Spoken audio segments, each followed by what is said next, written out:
அதாவது கமல்ஜி வந்து ஹோஸ்ட்டாக இருக்கிற வரைக்கும் அவர் ஒரு ஃபார்மேட்டை ஃபாலோ பண்ணிட்டு இருந்தார். என்னென்னா, நீங்களாக இருக்கணும், உங்களுடைய வாழ்வியலை மக்கள் பார்ப்பாங்க. ஏன்னா டாஸ்க்லேயே வெற்றி பெறலைன்னா கூட ராஜுலாம் டைட்டிலே வின் பண்ணார்.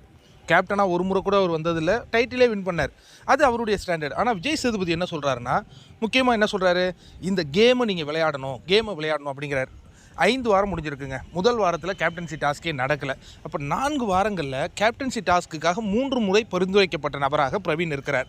ஒரு முறை அந்த அழுக்கு ஜீன்ஸ் எல்லாம் துவச்சி ஒரு முறை வந்தார் இல்லையா, அவர், துஷார், அரோரா. அதில் வந்து அவர் வெற்றி பெறலை. அதற்கு அடுத்ததாக ஒரு முறை வந்து அவர் கேப்டனாக நியமிக்கப்படுகிறார்.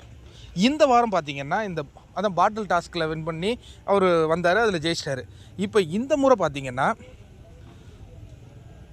அகெயின் அவர் என்ன பண்ணியிருக்காரு, பெஸ்ட் பர்ஃபார்மர் கேட்டகரியில் வந்திருக்கார். வந்த கெஸ்ட்டுகள் அவருக்கு ஸ்டார் கொடுத்து அவர் அந்த பெஸ்ட் பர்ஃபார்மருக்குள்ளே கொண்டு வந்தாங்க. அப்போ உங்களுக்கு வந்து முதல் வாரத்தில் கேப்டன்சி இல்லை, அடுத்த வாரங்களில் திட்டத்தட்ட எல்லா நாளும் அவர் பெஸ்ட்டு அவரால் கொடுத்துருக்காரு அப்படின்னு தானே அர்த்தம். அப்படி இருக்கும் பொழுது எப்படி வெளியேறுகிறார் அப்படிங்கிற அந்த கேள்வி வருது. அப்போ டாஸ்க்கு சிறப்பாக விளையாண்டால் மட்டும் மக்கள் அங்கீகரிக்கலை அப்படின்னு வச்சுக்கலாமா?